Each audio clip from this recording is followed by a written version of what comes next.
ವಿಕಾರವೇ ನಮ್ಮೊಡನೆ ಬಾಯ್ ಬಡಿಕತನವೇ ಕುರುಮಹೀಪತಿಯೊಡನೆ ಹುಟ್ಟಿದೆಯಾದ ಕಾರಣ ಬಿಟ್ಟವೀಸರನಿ ನುಡಿದರೆ ಭೀಷ್ಮಾದಿಗಳು ನೀನೊಡಬಡಿಸಲೆಂತರಿವೆ ಧರ್ಮದ ಕಡೆ ಮೊದಲ ಕೈವಾರ ನಿನಗೆ ಕೆಂದನ ಕರ್ಣ ಕೆಟ್ಟೋಗ್ಬಿಡ್ತಲ್ಲ, ಹೋಯ್ತು ಕೆಲಸ. ಆ ಕರ್ಣ ಜೋರಾಗ್ಬಿಟ್ಟ, ಈ ವಿಕರ್ಣನ ಮೇಲೆ ಹೇಳ್ತಾ ಇದ್ದಾನೆ, ಏನೋ ವಿಕರ್ಣ ನಮ್ಮ ಮೇಲೆ ತಿರುಗಿ ಬಿದ್ಬಿಟ್ಟಿಯಲ್ಲೋ, ಬೇರೆಯವರೇನಾರು ಈ ಮಾತು ಹೇಳಿದ್ರೆ ತಕ್ಷಣ ಅವರ ಕತ್ತರಿಸಿಬಿಡ್ತಿದ್ದೆ. ನಮ್ಮ ಮಹಾರಾಜರ ತಮ್ಮನಾಗಿದ್ದರಿಂದ ನಿನ್ನನ್ನ ನಾನು ಉಳಿಸಿದ್ದೇನೆ. ಇಂದಾಗಿ ಮಹಾರಾಜನ ತಮ್ಮನಾದ್ರಿಂದ ನಿನ್ನನ್ನ ಉಳಿಸಿದ್ದೇನೆ, ಇಲ್ಲದೆ ಇದ್ರೆ ನಿನ್ನನ್ನ ಕತ್ತರಿಸಿ ಹಾಕ್ಬಿಡ್ತಾ ಇದ್ದೆ ಅಲ್ಲೋ. ಇನ್ನು ಕಣ್ಣು ಬಿಟ್ಟಿಲ್ಲ. ಓ ಧರ್ಮ ಕರ್ಮ ನಿಂಗ್ಯಾಕೋ? ಭೀಷ್ಮ ದ್ರೋಣ ಕೃಪಾ ಆಚಾರ್ಯರೆಲ್ಲ ಇದ್ದಾರೆ, ಅವ್ರಿಗೆ ಗೊತ್ತಿಲ್ಲ, ನಿನ್ ಗೊತ್ತಾಗ್ಬಿಡ್ತೇನ? ಕೂತ್ಕೊಳ್ಳ. ಧರ್ಮ ಅಂದ್ರೇನು ಅಧರ್ಮ ಅಂದ್ರೇನು ಒಂದು ಗೊತ್ತಿಲ್ಲ. ಕೂತ್ಕೊಳ್ಳೋ. ನಿನಗೆ ಆಗ್ಬೇಕು ಈ ಧರ್ಮದ ವಿಚಾರ? ಚೋಟದ ಹುಡುಗನಿಗೆ ಅವರಿಗೆ ಗೊತ್ತಿಲ್ಲದೆ ಇದ್ದಿದ್ದು ಅಂತ ಹಾರಿಸಿದ. ಸರಿ, ಆಗ ಏಕಪತಿ ಬಹುಸತಿಯರೆಂಬುದು ಲೋಕ ಪದ್ಧತಿಯಾದುದು. ಏಕಪತಿ ಬಹುಸತಿಯರೆಂಬುದು ಲೋಕ ಪದ್ಧತಿಯಾದುದು. ಅದು ತಾನೇಕ ಸತಿ ಬಹುಪತಿಗಳಿದು ವೈದಿಕ ವಿರುದ್ಧವಲೇ. ಲೌಕಿಕಂ ವ್ಯವಹಿತದ ಕರ್ಮವನು ಈ ಕುಮಾರ್ಗಿಗಳಲ್ಲಿ ಕಂಡೆವು. ಲೌಕಿಕಂ ವ್ಯವಹಿತದ ಕರ್ಮವನು ಈ ಕುಮಾರ್ಗಿಗಳಲ್ಲಿ ಕಂಡೆವು. ನೀ ಕುರು ವ್ರಜದೊಳಗೆ ಜನಿಸ ವಿಕರ್ಣ ಹೋಗೆಲ್ಲ. ಲೋಕ ಪದ್ಧತಿ, ವೈದಿಕ ಪದ್ಧತಿ, ಒಬ್ಬ ಸತಿಗೆ ಒಬ್ಬನೇ ಪತಿ ಅಂತನ್ನೋದು. ಇಲ್ಲಿ ಪಾಂಡವರಲ್ಲಿ ಅದು ವಿರುದ್ಧವಾಗಿಬಿಟ್ಟಿದೆ. ಪಾಂಡವರ ಧರ್ಮ 5 ಜನಕ್ಕೆ ಒಬ್ಬಳು ಪತಿ. ಇದು ಲೋಕ ವಿರುದ್ಧ, ಧರ್ಮ ವಿರುದ್ಧ. ಇಂಥದ್ದನ್ನ ಅವರು ಮಾಡ್ಕೊಳ್ತಾ ಇದ್ದಾರೆ. ಹಾಗೇನೆ ನೀನು ಈ ನಮ್ಮ ಕೌರವರು, ನಮ್ಮ ಮಹಾಸಾರ್ವಭೌಮರು, ಇವರು ಜೊತೆಲಿ ಹುಟ್ಟೋಗ ಯೋಗ್ಯನಲ್ಲ ನೀನು, ಅಯೋಗ್ಯ ಕುಮಾರ್ಗಿ, ಕೆಟ್ಟ ದಾರಿಯಲ್ಲಿ ಹೋಗೋಡು. ನಮ್ಮ ಮಹಾರಾಜರ ಗಂಭೀರ ಅಯೋಗ್ಯತೆ ಏನು, ಅವ್ರ ಜೊತೆಲಿ ಹುಟ್ಟೋದಕ್ಕೆ ನೀನು ಯೋಗ್ಯನಲ್ಲ ಅಂತ ಹೇಳಿ ಹೋಗು, ನಮ್ಮ ಮಹಾರಾಜನ ತಮ್ಮ ಅಂತ ನೀನು ಬಿಟ್ಟಿದ್ದೀನಿ, ಹೋಗು ಅಂತ ನೋಡ. ದುರ್ಯೋಧನಿಗೆ ಖುಷಿಯಾಗಿ ಅಹುದು ಕರ್ಣನ ನುಡಿ ವಿಕರ್ಣನು ಬಹುವಚನ ಪಂಡಿತನು ಬಾಹಿರನಹುದಲೇ ಕುರು ರಾಜವಂಶದೊಳುದಿಸಿ ಫಲವೇನು. ಅಹಿತಹಿತ ವಿಜ್ಞಾನಿಯಲ್ಲದ ಬೃಹದುದರ ಕಿಂಕರನ ನುಡಿ ಕಿಂಗಗನವೇ ಕಲಿಕರ್ಣ. ಅಹಿತಹಿತ ವಿಜ್ಞಾನಿಯಲ್ಲದ ಬೃಹದುದರ ಕಿಂಕರನ ನುಡಿ ಕಿಂಗಗನವೇ ಎಂದನು ನಗುತ ಕುರುರಾಯ. ಒಳ್ಳೆ ಮಾತು ನೀನು ಹೇಳಿದೆ, ವಸ್ತುವಾದ ಮಾತು ಹೇಳಿದೆ. ಅಯೋಗ್ಯ ಇವನು, ಬಹಳ ಜಾಸ್ತಿ ಮಾತು, ಬಹುವಚನ ಪಂಡಿತರು, ಬಹಳ ಮಾತಾಡ್ತಕ್ಕಂಥವ್ರು. ಅವ್ರು ಆಡ್ತಾ ತಂಬುಡಕ್ಕೇನೆ ಕೊಡ್ಲಿ ಹಾಕೊಂಡ್ಬಿಡ್ತಾರೆ. ಯಾವ್ದು ಹಿತ ಯಾವ್ದು ಅಹಿತ ಅಂತ ಗೊತ್ತಾಗೋಲ್ಲ. ಹೆಚ್ಚು ಮಾತಾಡಬಾರ್ದು ಅಂತ ಅದಕ್ಕೆ ಹೇಳೋದು. ಕಮ್ಮಿ ಮಾತಾಡಿದ್ರೆ ಇಂಥ ಪ್ರಸಂಗ ಬರೋಲ್ಲ. ಹೇಳ್ಬಿಟ್ಟ, ದಾಸಿ ಎಲ್ಲ ಇಡೋಕೆ ಕಾರಣ ಇಲ್ಲ, ಹೋತ ಕೂಗ್ಬಿಟ್ಟ. ಏನರ್ಥ ಹಿಂಗಂದ್ರೆ ಅದು ಯಾರಿಗೆ ಹಿತ ಯಾರಿಗೆ ಅಹಿತ ಇಂಥ ಮಾತು ಅನ್ನಬಹುದೇ? ಇದರಿಂದ ಪರಿಣಾಮ ಏನು ಒಂದು ಗೊತ್ತಿಲ್ಲ. ಬೃಹದೂದರ ಸ್ವಲ್ಪ ತಿನ್ನೋದು ಜಾಸ್ತಿ, ಅದರಿಂದ ಹೊಟ್ಟೆ ದೊಡ್ಡದಾಗಿದೆಯೇ ವಿನ ಇವನಿಗೆ ತಿಳುವಳಿಕೆ ಇಲ್ಲ, ಇವನ ಮಾತಿಗೆ ಬೆಲೆನೂ ಇಲ್ಲ ಅಂತ ತಿರಸ್ಕಾರ ಮಾಡಿದ. ಇದೇ ಸಂದರ್ಭ. ಮರ್ಯಾದೆ ಕಳಿಬೇಕು ಅಂತ ತಾನೆ ದ್ರೌಪದಿ ನನಗೆ ಬಿದ್ದಾಗ ಅವಮಾನ ಮಾಡಿದಾಳೆ, ಮರ್ಯಾದೆ ಕಳಿಬೇಕು ಅಂತ ಇದನ್ನು ಹೇಳಿದ್ದ ಕರ್ಣನಿಗೆ ದುರ್ಯೋಧನ. ಆಗ ನೋಡಿದ ಕರ್ಣ, ಸರಿ ದುರ್ಯೋಧನ ಸಂತೋಷ ಪಟ್ಬಿಡ್ಲಿ ಅಂತ ಹೇಳಿ, ನೋಡಿ ಇಲ್ಲಿ ತಾವು ಗಮನಿಸ್ಬೇಕು, ಕರ್ಣನ ಸ್ಥಾನ ಯಾವುದು, ದುಶ್ಯಾಸನ ಸ್ಥಾನ ಯಾವುದು ಯೋಚನೆ ಮಾಡಬೇಕು. ಕರ್ಣ ಸೇವಕ ಹೌದಾ, ದುರ್ಯೋಧನ ಕೊಟ್ಟ ಅಂಗರಾಜ್ಯವನ್ನ ಆಳ್ತಕ್ಕಂಥವನು. ದುಶ್ಯಾಸನ ಯುವರಾಜ. ಆ ಸಂದರ್ಭ ನೋಡಿದ ಕರ್ಣ, ನಮ್ಮ ದುರ್ಯೋಧನಿಗೆ ಸಮಾಧಾನ, ದ್ರೌಪದಿಗೆ ಅವಮಾನ ಆಗಬೇಕು ಅಂತ ಅದನ್ನು ತಪ್ಪಿಸಿಬಿಟ್ಟ ಅಂತ ವಿಕರ್ಣನ ಮೇಲೆ ಸಿಟ್ಟಾಗ್ತಾ ಇದ್ದಾನೆ. ಅವಮಾನ ಮಾಡಿಸಿಬಿಟ್ರೆ ನಮ್ಮ ಮಹಾರಾಜನಿಗೆ ಸಂತೋಷವಾಗತ್ತೆ ಅಂತ ಹೇಳಿ ಆರ್ಡರ್ ಮಾಡಿದ. ಯಾರ ಮೇಲೆ? ಯುವರಾಜನ ಮೇಲೆ ಆರ್ಡರು. ಏನೋ ದುಶ್ಯಾಸನ, ಏನ್ ನೋಡ್ತೀಯೋ? ಹಾರ ಪದಕ ಕಿರೀಟ ಮಣಿಕೆಯೂರ ಕನ್ನ ನನ್ನಾಭರಣವೆಂಬಿವು ಭಾರವಲ್ಲ ತೆಗೆಯಗೆ ದಾಕ್ಷಿಣ್ಯವೇನಿದೆಗೆ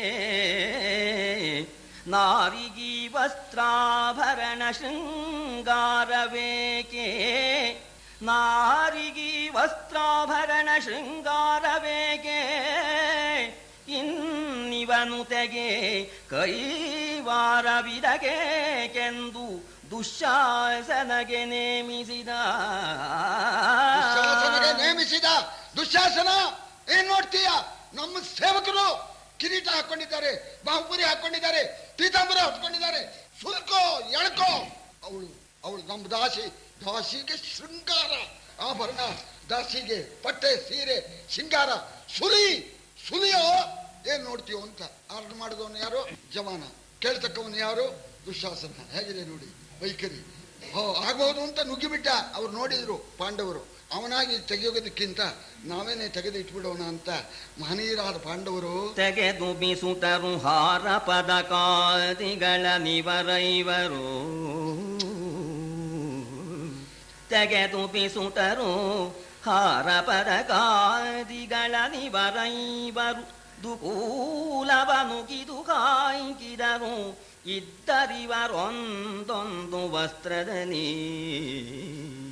ಹೊಗೆ ಮೊಗದ ಕಿಡಿಗಣ್ಣ ಕೆಂಬೀಸಗಳ ಗುಜುರಿನ ಜುಂಜುಗೇಶದ ವಿಗಡನೆದ್ದನು ಬಂದು ಹಿಡಿದನು ದ್ರೌಪದಿಯ ಸರಗ. ಪಾಂಡವರು ತಮ್ಮ ಹಾರ ಕಿರೀಟ ಪೀತಾಂಬರ ಉತ್ತರಿಯ ಹೊತ್ಕೊಂಡಿದ್ದು ಎಲ್ಲ ಕಳಚಿ ಇಟ್ಟಿದ್ದಾರೆ. ಏಕವಸ್ತ್ರಧಾರಿಗಳಾಗಿದ್ದಾರೆ. ದ್ರೌಪದಿ ಏಕವಸ್ತ್ರಧಾರಿಣಿ. ಹೇಗೆ ವಸ್ತ್ರ ತೆಗೆಯೋದು? ಬಹಳ ಸಂಕಟ ಪಡ್ತಾ ಇದ್ದಾಳೆ. ಇಂಥ ಸ್ಥಿತಿ ಆರ್ಡರ್ ಮಾಡಿಬಿಟ್ನಲ್ಲ ಕರ್ಣ ಅಂತ. ಕರ್ಣ ಆರ್ಡರ್ ಮಾಡಿದ. ಎಲ್ಲ ನನ್ನ ಯೋಗ್ಯತೆ ಏನು, ಕರ್ಣನ ಯೋಗ್ಯತೆ ಏನು, ಅವನು ಹೇಳೋನು ನಾನು ಕೇಳೋನು ಏನು ಅಂತ ವಿವೇಕಿ ಗೊತ್ತಿಲ್ಲದೇನೆ ಬಂದ್ಬಿಟ್ಟ ಈ ದುಶ್ಯಾಸನ. ಬಂದಿದ್ದು ದ್ರೌಪದಿ ಸೆರೆಗೆ ಹಿಡ್ಕೊಂಡ್ಬಿಟ್ಟಂತೆ. ಹೇಗಿದ್ದಾನೆ ದುಶ್ಯಾಸನ ಅಂತಂದ್ರೆ ಮನ್ಮಥ. ಇಲ್ಲಿ ವರ್ಣನೆ ಮಾಡ್ತಾ ಇದ್ದಾರೆ. ಹೊಗೆ ಮೊಗದ ಕಿಡಿಗಣ್ಣ. ಮುಖದಲ್ಲಿ ಹೊಗೆ ಎಷ್ಟು ಚೆನ್ನಾಗಿದೆಯೋ ಮುಖದ ಕಳೆ ಅಷ್ಟು ಚೆನ್ನಾಗಿದೆಯೋ. ಕಿಡಿಗಣ್ಣ, ಆ ಕಣ್ಣು ಕಿಡಿ ಇದ್ದಾಗ ಇಂಥ ಸಣ್ಣಕ್ಕೆ. ಮೀಸೆ ಕೆಂಪಾಗಿದೆಯಂತೆ. ಆ ತಲೆಯೆಲ್ಲ ಹೆಣ್ಕೊಂಡ್ಬಿಟ್ಟಿದೆಯಂತೆ. ಈ ಕೋಳಿ ಜುಟ್ಟಿದೆಯಲ್ಲ, ಕೋಳಿ ಜುಟ್ಟಿನಾಗ ಜುಂಜುಗೇಶದ ಬಿಗಡ. ಇವನೊಬ್ಬವನು ಅಯೋಗ್ಯ. ಅವನು ಹೇಳೋನು ಯಾರು? ನಾನು ಈ ಕೆಲಸ ಮಾಡಬಹುದೇ, ನೀನೇ ಮಾಡು ಅಂತ ಇವ ಆರ್ಡರ್ ಮಾಡಬೇಕು. ಅವ ಆರ್ಡರ್ ಮಾಡಿದಾನೆ, ಇವ ಜಾರಿಗೆ ತರ್ತಾ ಇದ್ದಾನೆ. ಬಂದು ಹಿಡ್ಕೊಂಡೇ ಬಿಟ್ಟ. ದ್ರೌಪದಿ ಸೆರಗನ್ನು ಹಿಡಿಯೋಣ, ಸಭೆಯವರೆಲ್ಲ ಹೋಯ್ತು, ಈಗ ಮಾನ ಹೋಗುತ್ತೆ, ನಾವಿಲ್ಲಿ ಕೂತಿದ್ದೇವಲ್ಲ ಅಂತ ಎಲ್ಲ ಸಂಕಟ ಪಡೋದು ಪ್ರಾರಂಭ. ಮುರುಗಿದರು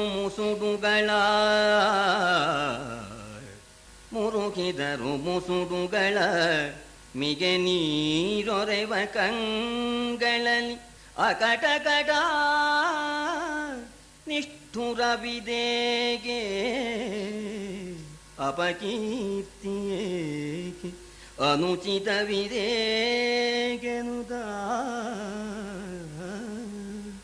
ಕರಗಿದರು ಕಂದಿದರು ಮಮ್ಮಲ ಮರುಗಿದರು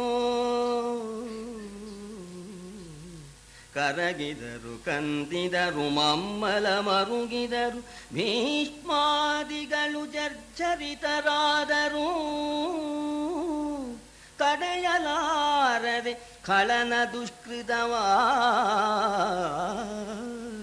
ಭೀಷ್ಮಾದಿಗಳು ಜರ್ಜರಿತರಾದರು ತಡೆಯಲಾರದೆ ಖಳನ ದುಷ್ಕೃತವ. ಹಿಡಿದು ಕೂಡಲೇ ಭೀಷ್ಮಾದಿಗಳ ಕಣ್ಣಲ್ಲಿ ನೀರು ಬಂದ್ಬಿಡ್ತಂತೆ. ಅಯ್ಯೋ, ಇಂಥ ಸ್ಥಿತಿ ಬಂದ್ಬಿಡ್ತಲ್ಲ, ತಡೆಯೋಕ್ಕಾಗೋದಿಲ್ವಲ್ಲ ಅಂತ ಮುಖಾನ ತಿರುಗಿಸ್ಕೊಂಡ್ಬಿಟ್ರಂತೆ. ಕಣ್ಣಲ್ಲಿ ನೀರು ಇಳಿತಾ ಇದೆಯಂತೆ ಅವರಿಗೆ. ಅಯ್ಯೋ, ಇಂಥ ಕೆಲಸ ಮಾಡ್ತಾ ಇದ್ದಾನಲ್ಲ, ಅವನು ಹೇಳ್ತಾ ಇದ್ದಾನೆ, ಇವನು ಕೇಳ್ತಾ ಇದ್ದಾನಲ್ಲ ಅಂತ ಕಂದಿದರು, ಕರಗಿದರು, ಮಮ್ಮಲ ಮರುಗಿದರು ಅಂತ ತಡೆಯೋಕ್ಕಾಗದೇನೆ ಇಂಥ ಪರಿಸ್ಥಿತಿ ನಾವು ನೋಡೋ ಸ್ಥಿತಿ ಬಂತಲ್ಲ ಅಂತ ಮುಖ ತಿರುಗಿಸ್ಕೊಂಡು ಕಣ್ಣಲ್ಲಿ ನೀರು ಸುರಿಸ್ತಾ ಇದ್ದಾರೆ. ಇವ ಹಾಗಾದಾಗೂ ಕೂಡ ಇವ ನೋಡ್ಬೋದಾಗಿತ್ತು. ಎಲ್ಲ ಮುಖ ತಿರುಗಿಸ್ಕೊಂಡ್ರು, ಎಲ್ಲ ಅಳ್ತಾ ಇದ್ದಾರೆ. ನಾನು ಮಾಡ್ತಕ್ಕಂಥ ಕೆಲಸ ಇದು ಅನುಚಿತ ಅಂತ ಅವಾಗಾರು ತಿಳ್ಕೊಬೇಕೋ ಬೇಡವಾ? ಹಂಗೆ ತಿಳ್ಕೊಳ್ಳಿಲ್ಲ. ಇವ ಅಳುಕ್ತಾನೇನೋ. ಅಳುಕಿದನೇ ಸುಡಲವನ ಮೇಲುದ ಸೆಳೆದನು ಉನ್ನತ ಕುಚವನಲಿ ತೋಳ್ಗಳಲ್ಲಿ ಮುಚ್ಚಿದಳು ಅಬಲೆ ಬೆಚ್ಚಿದಳು ಅವನ ನಿಷ್ಠುರಗೆ ಕಳವಳಿಸಿದಳು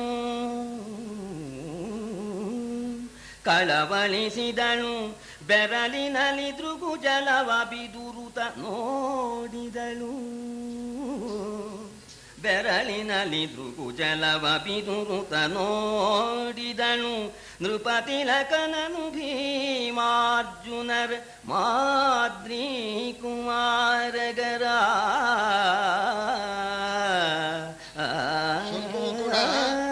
ಹಿಂಜರಿಲಿಲ್ಲ ಅಂತ ಹಿಂಜರಿದೇನೆ ಹೋಗಿ ಸೆರಗ ಹಿಡಿದು ಎಳೆದು ಬಿಟ್ಟ. ಮಾನ ಹೋಗುತ್ತಲ್ಲ ಅಂತ ಹಾಗೆ ಆ ಸೆರಗನ್ನ ಕೈಯಿಂದ ಭದ್ರವಾಗಿ ಹಿಡ್ಕೊಂಡು ಇಂಥ ಸಂದರ್ಭದಲ್ಲಿ ಪತಿಗಳು ತನ್ನನ್ನು ಬಿಡಿಸ್ತಾರೆ ಅಂತ ಕೇಳಿ ಧರ್ಮರಾಜ ಭೀಮ ಅರ್ಜುನ ನಕುಲ ಸಹದೇವ ಅವರ ಕಡೆ ನೋಡಿದ್ಲಂತಿಗಳು. ಅವ್ರ ಕಡೆ ನೋಡೋಣ, ಅವರು ಈ ಸ್ಥಿತಿಯಲ್ಲಿ ಅವರೇನು ಮಾಡೋ ಹಾಗಿಲ್ಲ. ಅವರು ತಲೆ ತಗ್ಗಿಸ್ಕೊಂಡ್ಬಿಟ್ಟು ಧರ್ಮರಾಜನ ಕಡೆ ನೋಡ್ತಾ ಇದ್ದಾರೆ. ಈಗ ಹಿಡಿದಾಗ ಕಣ್ಣಲ್ಲಿ ನೀರು ಬಂದ್ಬಿಡ್ತು.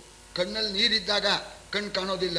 ಆದ್ರಿಂದ ಆಗ ತನ್ನ ಆ ಅಂಗುಷ್ಟದಿಂದ ಕಣ್ಣುರಿಸಿಬಿಟ್ಟು ಪತಿಗಳಿಂದ ರಕ್ಷಣೆ ದೊರೆಯುತ್ತೋ ಏನೋ ಅಂತ ಪತಿಗಳ ಕಡೆ ನೋಡಿದ್ಲು. ಆ ಪತಿಗಳು ಧರ್ಮರಾಜನ ಕಡೆ ನೋಡ್ತಾ ಇದ್ದಾರೆ. ತಿಳ್ಕೊಂಡ್ಲು, ಈಗ ಪತಿಗಳಿಂದ ನನ್ನ ರಕ್ಷಣೆ ಆಗೋಲ್ಲ, ಆದ್ದರಿಂದ ಸಭೆಗೆ ಪ್ರಾರ್ಥನೆ ಮಾಡಬೇಕು ಅಂತ ಓದ್ತಾರೆ. ಈಗ ತಾವು ಕೇಳಬೇಕು, ಆ ಸಭೆಯಲ್ಲಿರ್ತಕ್ಕಂಥ ಪ್ರತಿಯೊಬ್ಬರನ್ನು ಕೂಡ ನೋಡಿ, ಮಾನ ಉಳಿಸಿ, ನಿಮಗೆ ಹೆಣ್ಮಕ್ಳಿಲ್ವೇ, ನಿಮ್ಮ ಮನೆಯಲ್ಲಿ ಹೆಣ್ಮಕ್ಳಿಲ್ವೇ, ನೋಡಿ ಇಂಥ ಕೆಲಸ ಮಾಡ್ತಾ ಇದ್ದಾನೆ, ಕಾಪಾಡಿ ಅಂತ ಒಂದು ಕಡೆಯಿಂದ ಪ್ರತಿಯೊಬ್ಬರನ್ನು ಅವಳು ಪ್ರಾರ್ಥನೆ ಮಾಡ್ತಾಳೆ. ಓದ್ತಾರೆ, ಕೇಳಿ. ಮುನಿದವನಿ ಬರಮೋರೆ ಮಹಿಪನ ಕೊರಲ ಕೊಂಕಿನಲಿದ್ದರ ಸೋದರರು ಸಾರವನಲ್ಲಿ ಕಾಣದೆ ಭೀಷ್ಮ ಗುರು ಕೃಪರ ಮರಳಿ ನೋಡಿದಳು. ಅಗಟ ಗಂಗಾವರ ಕುಮಾರ ದ್ರೋಣ ಕೃಪರೆ ಈ ಸರಗ ಬಿಡಿಸಿದ ತಂದೆಗಳಿರ ಅಕಟ ಗಂಗಾವರ ಕುಮಾರ ದ್ರೋಣ ಕೃಪರೆ ಈ ಸರಗ ಬಿಡಿಸಿದೆ ತಂದೆಗಳಿರ ಎಂದು ಒರಲಿದನು ತರಲೇ.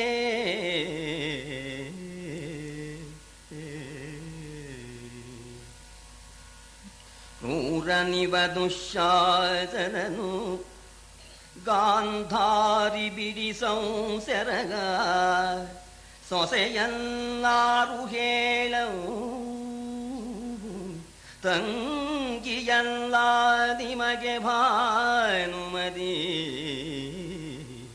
ವೀರ ಸೈಂಧವ ನರಸಿ ರಾಜಕುಮಾರಿ ನೀನಾದಿನಿಯಲ ವೀರ ಸೈಂಧವ ನರಸಿ ರಾಜಕುಮಾರಿ ನೀನಾದಿನಿಯಲ ಖಳರೌರವದೊಳದ್ದುವನು ಖಳರೌರವದೊಳದ್ದುವನು ಬಿಡಿಸು ಖಳರೌರವದೊಳದ್ದುವನು ಬಿಡಿಸೋ ಎಂದು ಒರಲಿದನು ದರಳೇ.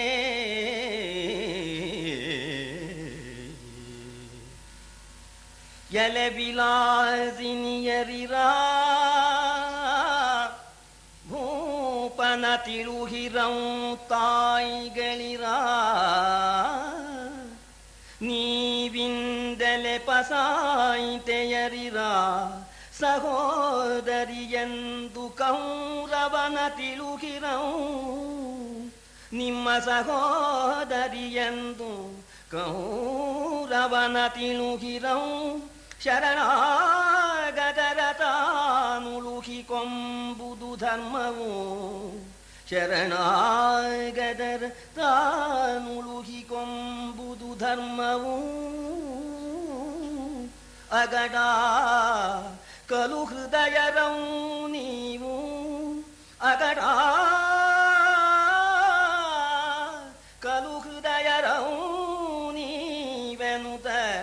ಹಲು ಬಿದಳು ತರಳಾಕ್ಷಿ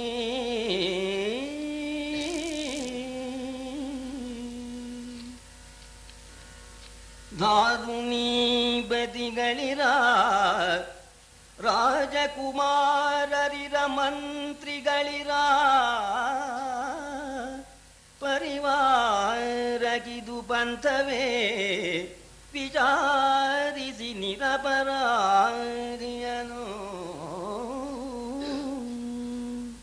ನಾರಿಯೊಬ್ಬಳನು ಅಕಟ ಸಭೆಯ ನಿಸೀರೆಯುಡಿಯುರ್ಚುವರು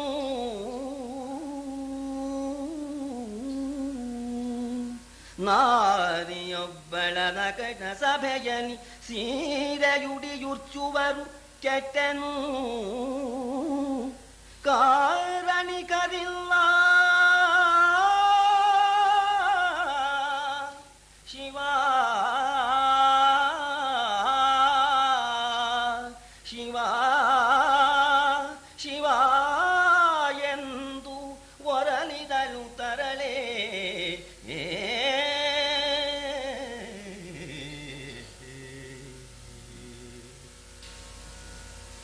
ಪತಿಗಳೆನ್ನನು ಮಾರಿ ಧರ್ಮಸ್ಥಿತಿಯ ಕೊಂಡರು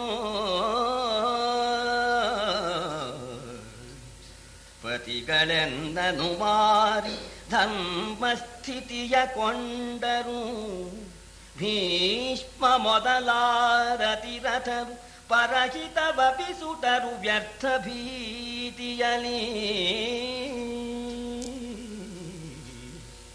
ಸುತನ ಸಿರಿ ಕಡು ಸೊಗಸಲ ಭೂಪತಿಗೆ ಗಾಂಧಾರಿಗೆ ಸುತನ ಸಿರಿ ಕಡು ಸೊಗಸಲ ಭೂಪತಿಗೆ ಗಾಂಧಾರಿಗೆ ಅನಾಥಗೆ ಗತಿಯ ಕಾಣೆನು ಅನಾಥಗೆ ಗತಿಯ ಕಾಣೆನು ಶಿವ ಶಿವ ಈ ಅನಾಥಗೆ ಗತಿಯ ಕಾಣೆನು ಶಿವ ಶಿವ ಎಂದು ಒರಲಿದಳು ತರಳೆ